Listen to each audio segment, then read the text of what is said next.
Today I am talking to Noemi. So Noemi is from the Philippines and took the IELTS test in order to get a job as a nurse in the UK. I'll be talking to her about how she exceeded her expectations by going from a band 6 to a 7.5 in writing, and how she got a perfect score of 9 in the listening test. We'll also be discussing some of the strategies that she used to prepare for the IELTS test and how she organised her time for the writing test. Now, Noemi also has some great advice for how to improve your vocabulary, so stick around until the very end. Finally, Noemi has kindly said that she will answer some questions in the comment section. So if you have a question for Noemi, please leave a comment below. Right, enjoy.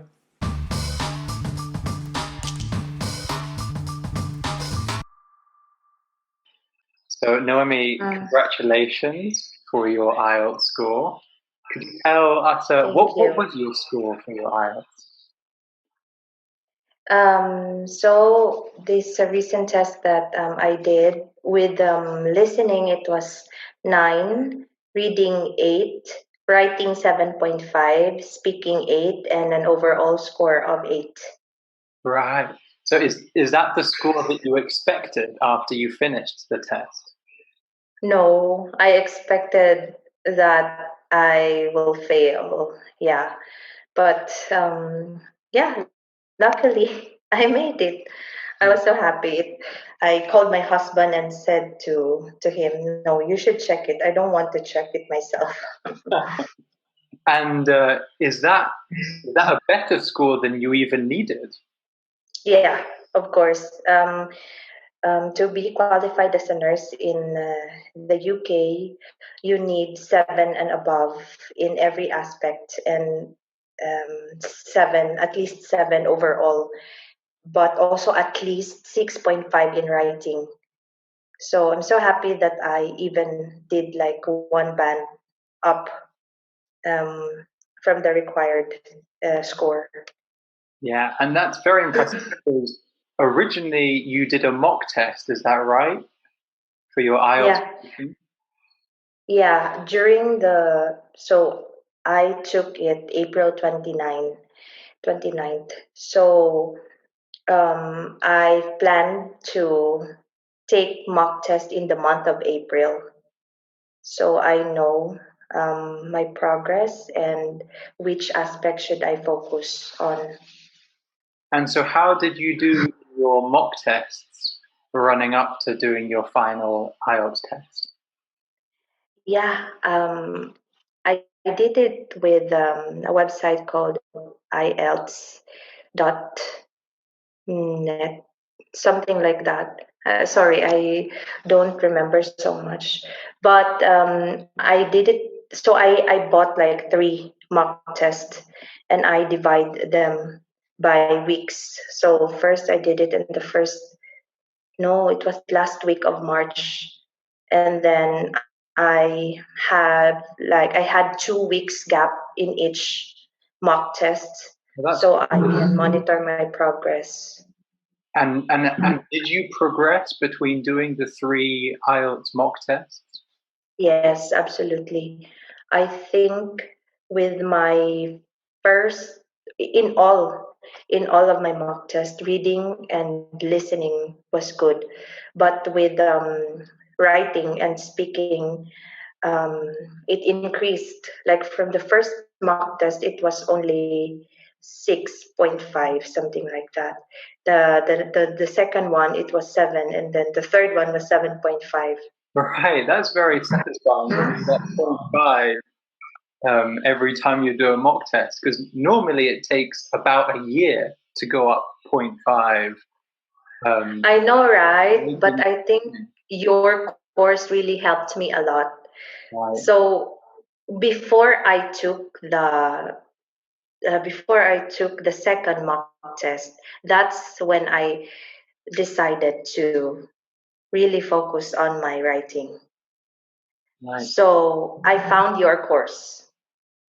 Right, and I think you found it through through Keith from English Speaking Through Academy. Keith. Right. Yeah. And so what do you think it was that helped you to progress in your writing? So first, I think because of my determination to really crack the writing and speaking aspect of the test, and then I think because of the guided course I enrolled in, it's very structured. Um, Even though I know that I can discipline myself to study, self study, but still I need someone or I need something, to guide my learning. Yeah, Um, my Not course an IELTS. quite similar to that because you need to have your own motivation because there's a lot of different Mm, lessons, a lot of quizzes, yeah, a lot of videos, but you need to be the one that's motivated to go through the videos and do the quizzes and do yeah, the practice assignments. exactly. Mm. And I guess also because of it depends actually on your English level already.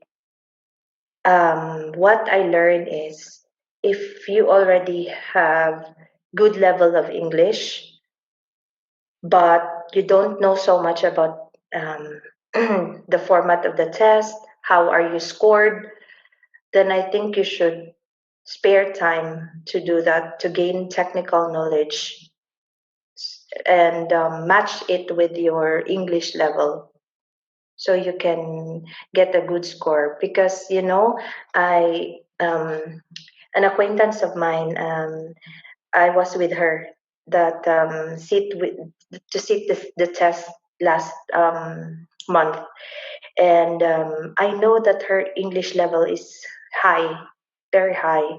But then when I asked her score in the writing, she said she only got 5.5, and that was my score.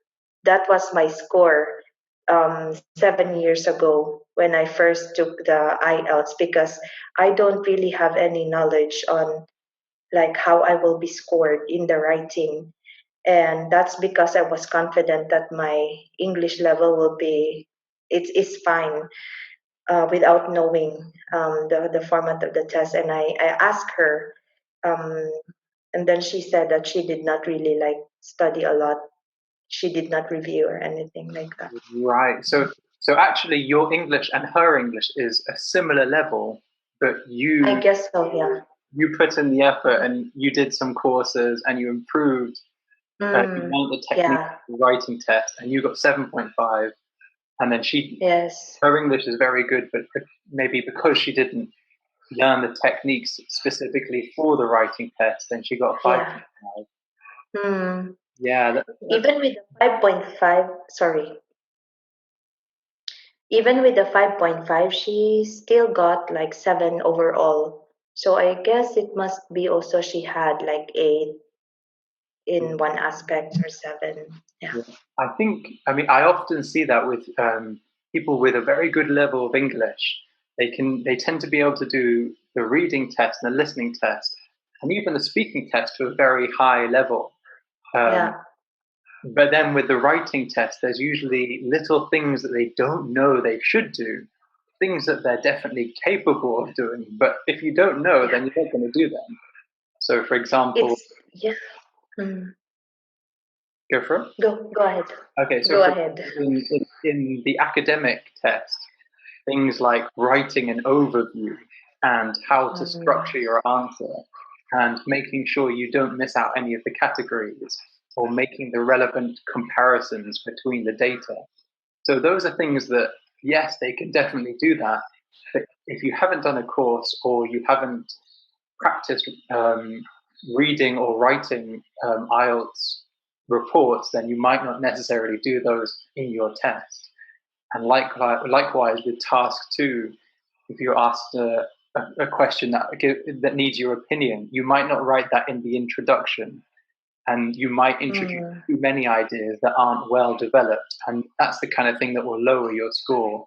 But you won't even know it's going to lower your score. Exactly. I remember this. This is the thing that I won't forget from your course, that in task one, you need to address the relevant all the variables. But before, I think I'm just writing it like only the most important thing, and yeah, I didn't care about these small details. But still, I don't get 7, or I only get like 6 or 6.5. And with the opinion that you are right, you need to let the examiner know your point in all throughout the essay. And that was my question, actually: discuss both views and give your opinion. And I made sure that I had um yeah, my opinion get across, to the examiner. Great. And a 7.5 is a very high score, because that means ultimately you got 8 in maybe in a few of the categories. In fact, in 2 of the categories at least. So you may have Mm. got, say, an 8 in task 2 and a 7 in task 1.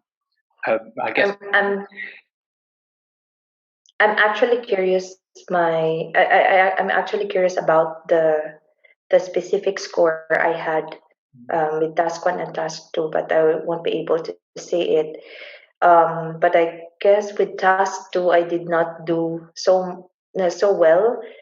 Or I'm not sure. Maybe it's a misconception. I only had like one main idea in each view, and I just developed it. I couldn't think any more of ideas, so I just said, okay, I'll just get one. But because in your course, even in your course, you need to have like two ideas and then develop them, and in other examples. So I was insecure, and I was thinking, no, I'm sure if I'll get the right score in my writing. Well, you said you had one main idea for both sides, right? So you had Yeah, for both sides. so that's okay then. And you had Okay. like one idea for one viewpoint, and another idea for Mm. another viewpoint. And you said a very important thing, which is you made sure you developed your ideas. Yeah, so you say you need to have a topic sentence, and then another supporting details that tells about the topic sentence, and then give an example, something like that, But or maybe a link were you to. able to give examples in your paragraphs as well? Yeah, I was able, even though I just made them up. It's often very difficult to think of examples under test conditions. Yes, Eli, I only had 30 minutes to write my task two. Right. So you did you spend 30 minutes on task 1 and 30 minutes on task 2? Yeah.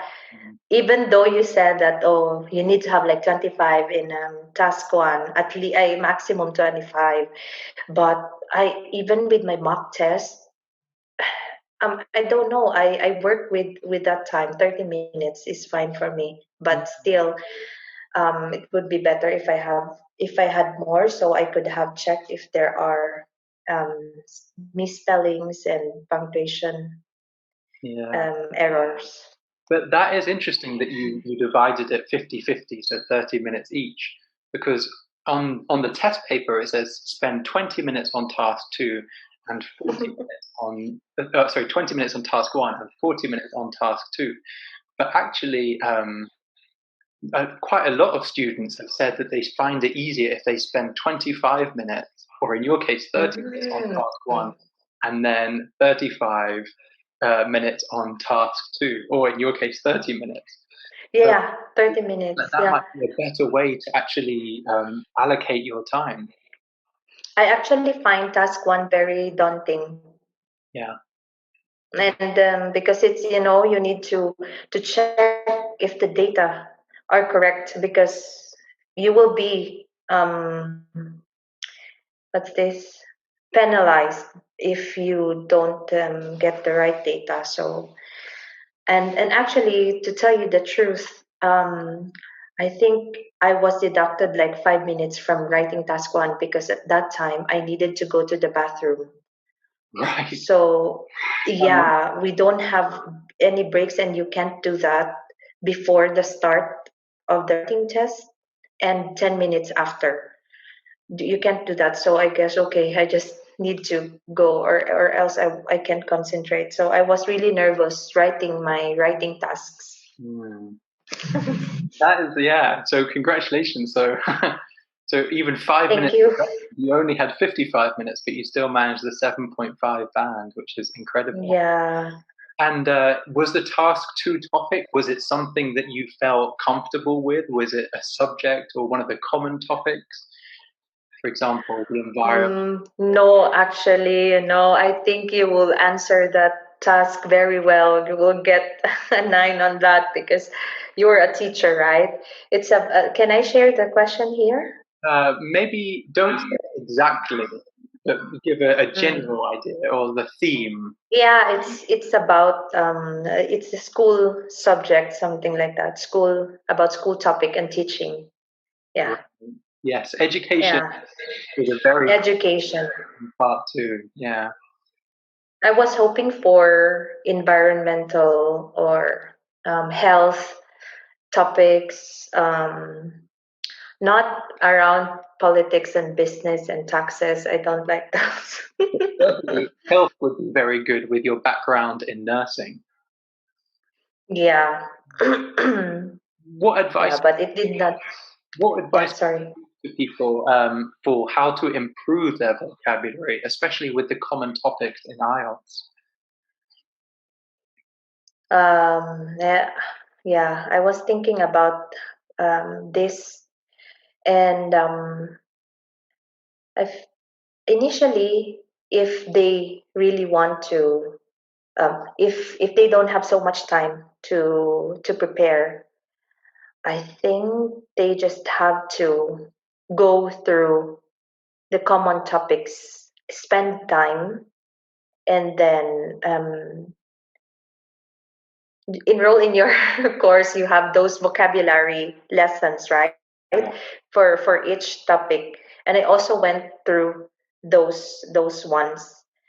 But if you don't have that, you can also download some apps, um, learning English from the BBC, I guess. I also listen to that because they have different topics there. Very Um, good idea. So, is it the BBC mhm. English app? Yeah, it's an app. It's a BBC Learning English app. And you can find different topics there, Make sure which to is also related. I'll put it in the description below this video so people Yes. can check it out Mm, themselves. yeah, surely. And read news from um, trusted sources like The Guardian, BBC. Yeah, I read from those, and because they have those vocabulary that's suited to be used in the exam. Yeah, And is a lot of the time examiners when they're creating the exam, they're taking their inspiration from newspapers like the Guardian or from the BBC, and they're using yeah, those themes and those topics to create the reading material or to create the speaking questions or create the writing task to questions. So by reading these kind of sources, we're already getting the ideas that can come up in the exam and especially the vocabulary. yeah, right, right. Yeah, so basically, yeah, that's what I did. I just went through the common topics, and then I did not get to, because my goal before was to practice even at least one essay in under one topic, so that I would be familiarized with those topics. But it did not happen because of work and childcare and family care. So yeah, but that's what I did. Listen to podcast. Oh, Yeah. great. And how are you going to celebrate? Um, I think I would celebrate next when I get a job. In a job in the UK? Yeah, yeah. Right. Um, can I say more about generally improving your vocabulary? Yeah, please do. Yeah, I think one should just immerse himself or herself in the English language. So um, you watch videos, films, documentaries in English, listen to music, podcasts. Before I was listening to a lot of sermons and from different speakers around the world so that you can also hear different accents. Read books in your spare time and get an app for dictionary, or if you prefer a small dictionary, so that when you encounter a word that's not familiar to you, you can look it up. And then the important thing is to use them so it becomes a part of your language, and also converse with people who speak English, um, so you can use what you have learned. Yeah, Yeah. very important to put what you learn into practice immediately. There's Yes. actually a study that says that if you learn a word, then you typically forget it very quickly. So you need to remind yourself of that word within 24 hours, Yes. so within one day. Yes. And then after that, Oh. then you can wait 2 days, and then you have to remind yourself of that word again. And then 4 days, and then remind Mm. yourself again. And you have to do this 7 times in order to really have Yeah. words or any vocabulary in your long-term memory. I think it really requires discipline. Yeah. Yeah, in order to do that. Yeah. Um, Well, I and then was very disciplined in the course. I could see your progress through all of the lessons that you were doing, all of the quizzes, and you were writing the practice assignments as well, which is really, really useful, and it's paid off. thank you. I was doing my best. Yeah, I think most of my goal before taking the test was to practice every night after my child sleeps. But the thing that's happening was um, I don't get to practice because I sleep all throughout the night with my child, and I couldn't wake up. But my husband helped me by waking me up. Very nice. Yeah. So I'm very thankful to the course that you have set up. It really helped me, Great, especially in my writing and speaking. great. Well, I'm really happy. I'm really happy to hear that. That means a lot to me. I put in a lot of work Mm, into the courses, so seeing yeah. the results pay off for people like you and allowing you to go and work in the UK and get a job as a nurse is really rewarding and exciting for me. So thank you very Yes. much as well. No. Yeah. So yeah, I hope that you'll continue, and I know you will continue because you have this passion to teach people. Great. Okay, thank you Mm. very much, Noemi. You're welcome. Thank you also.